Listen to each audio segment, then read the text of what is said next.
Hello friends, smart study YouTube platform पर मैं रोमा आपका स्वागत करती हूँ। उम्मीद है पिछले दिनों तक जितने भी थ्योरम्स मैंने कराए होंगे वो आपको अच्छे से समझ में आए होंगे। आज हम बात करेंगे रेसिप्रोसिटी थ्योरम की। ये थ्योरम हमें सर्किट में सोर्स को एक पोजीशन से दूसरे पोजीशन में ट्रांसफ़र करने का परमिशन देता है। मतलब एक ब्रांच में अगर वोल्टेज सोर्स है और दूसरे पार्ट का अगर हम करंट निकाल रहे हैं तो हमें उतनी ही वैल्यू मिलेगी अगर हम दूसरे पार्ट में वोल्टेज सोर्स लगा दें और पहले सर्किट के पहले पार्ट में हम करंट निकालें।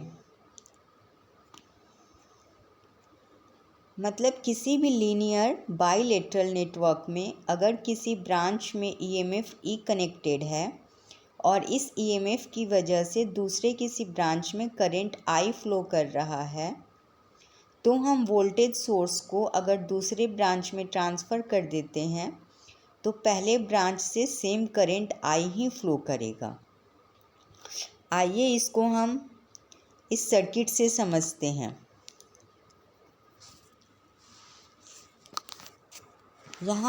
यहाँ दो सर्किट हैं। पहले सर्किट में एक रेजिस्टेंस लगा हुआ है, ईएमएफ सोर्स है और यहाँ एमीटर लगा हुआ है जो इस ब्रांच करंट आई को मेज़र करेगा। अब यहाँ हमने दूसरे सर्किट में क्या किया, इस एमीटर को इस वोल्टेज से रिप्लेस कर दिया तो एमीटर अब यहाँ आ गया और वोल्टेज सोर्स यहाँ आ गया।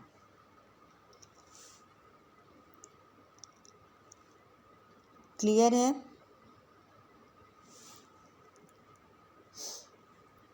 तो अब पहले सर्किट में एमीटर जो रीडिंग शो कर रहा था, रेसिप्रोसिटी थ्योरम बोलता है कि अगर हम एमीटर और ईएमएफ की पोजीशन को इंटरचेंज कर देते हैं तो भी एमीटर जो है वो सेम वैल्यू ही शो करेगा। मतलब करंट और वोल्टेज दोनों इंटरचेंजेबल है और इस E/I के रेशियो को हम ट्रांसफ़र रेजिस्टेंस बोलते हैं जो कि एक कांस्टेंट होता है। क्लियर? तो आइए अब इस सर्किट में हम रेसिप्रोसिटी थ्योरम को प्रूफ करके देखते हैं कि क्या ये थ्योरम सही है या गलत है। स्टार्ट करते हैं फर्स्ट सर्किट से। फर्स्ट सर्किट में ईएमएफ लगा हुआ है E 100 वोल्ट। अब इसका अगर हम इक्विवेलेंट निकालेंगे रेजिस्टेंस तो क्या हो जाएगा, ये जो 20 ओम है वो सीरीज में होगा और ये दो सीरीज में होंगे, इसके साथ ये पैरेलल में होगा और इसका इक्विवेलेंट 20 के साथ सीरीज में होगा। तो इक्विवेलेंट हो जाएगा 20 प्लस 20 पैरेलल 8 प्लस 8 और इस इक्विवेलेंट की वैल्यू कुछ आ जाएगी आपकी 28.89 ओम। क्लियर? अब अगर हम यहाँ करंट की वैल्यू निकालते हैं तो I इक्वल टू होता है V/R और R की वैल्यू आई 28.89 तो करंट की वैल्यू आ जाएगी 3.46 एम्पियर। ठीक है? और हमें निकालना है करंट इस पार्ट से कि इस पार्ट से करंट कितना फ़्लो हो रहा है। तो बैटरी करंट को दो पार्ट में डिवाइड कर रही है, एक इधर जा रही है एक इधर जा रही है। मतलब एक 20 ओम से जा रहा है और एक 16 ओम से जा रहा है। तो अगर हम इस ब्रांच CDF में करंट निकालते हैं तो करंट हो जाएगा CDF। ठीक है? करंट डिवाइडर रूल से हो जाएगा I इंटू 20/20 प्लस 16 और इसमें I की वैल्यू तो हम निकाल चुके हैं 3.46 एम्पियर। अब सबकी वैल्यू हम पुट करेंगे तो करंट एमीटर शो करेगा 1.923 एम्पियर। ये तो हो गया फर्स्ट सर्किट में करंट कितना, एमीटर कितना शो करेगा। अब अगर हम ईएमएफ सोर्स और एमीटर को इंटरचेंज कर देते हैं तो सर्किट कुछ इस तरह का हो जाएगा। अब अगर हम इक्विवेलेंट रेजिस्टेंस निकालते हैं दूसरे सर्किट में तो वो हो जाएगा 8 + 8 + 20 पैरेलल 20, तो इसकी वैल्यू आ जाएगी 26 ओम। सिमिलरली अगर हम करंट निकालेंगे तो I = V/R 100/26 = 3.846 एम्पियर। क्लियर है।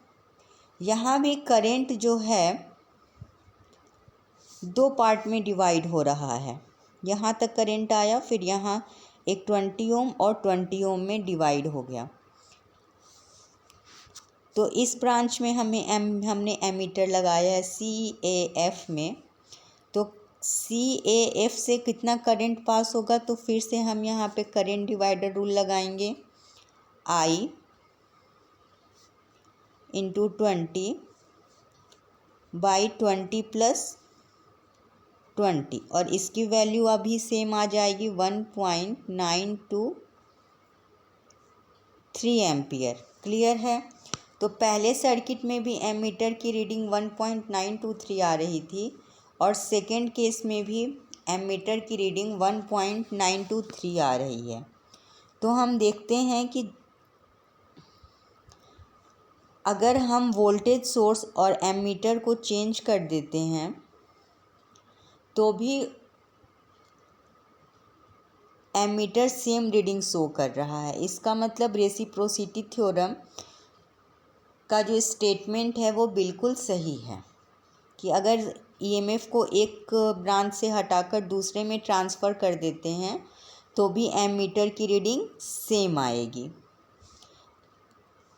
एक मैंने बताया था ट्रांसफ़र रेजिस्टेंस।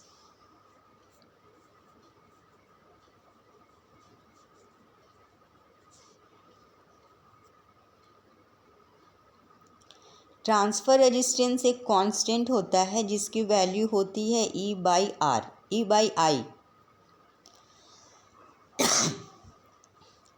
E की वैल्यू है 100 वोल्ट और I की वैल्यू है 1.923 एम्पियर, और इससे सॉल्व करेंगे तो आ जाएगा 52 ओम।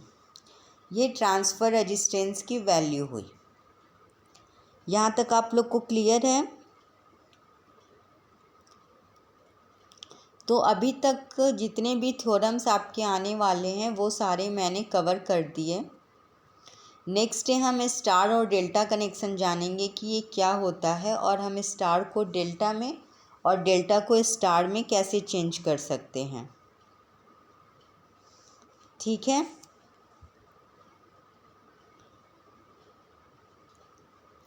आप लोग रेसिप्रोसिटी थ्योरम से बेस्ड क्वेश्चन बनाइए, ट्रांसफ़र रेजिस्टेंस निकालिए, और अगर कुछ भी प्रॉब्लम हो तो कमेंट में मुझे प्रॉब्लम ज़रूर बताइएगा। मैं कोशिश करूँगी कि आपके प्रॉब्लम्स को सॉल्व करूँ। तब तक के लिए bye bye and have a nice day.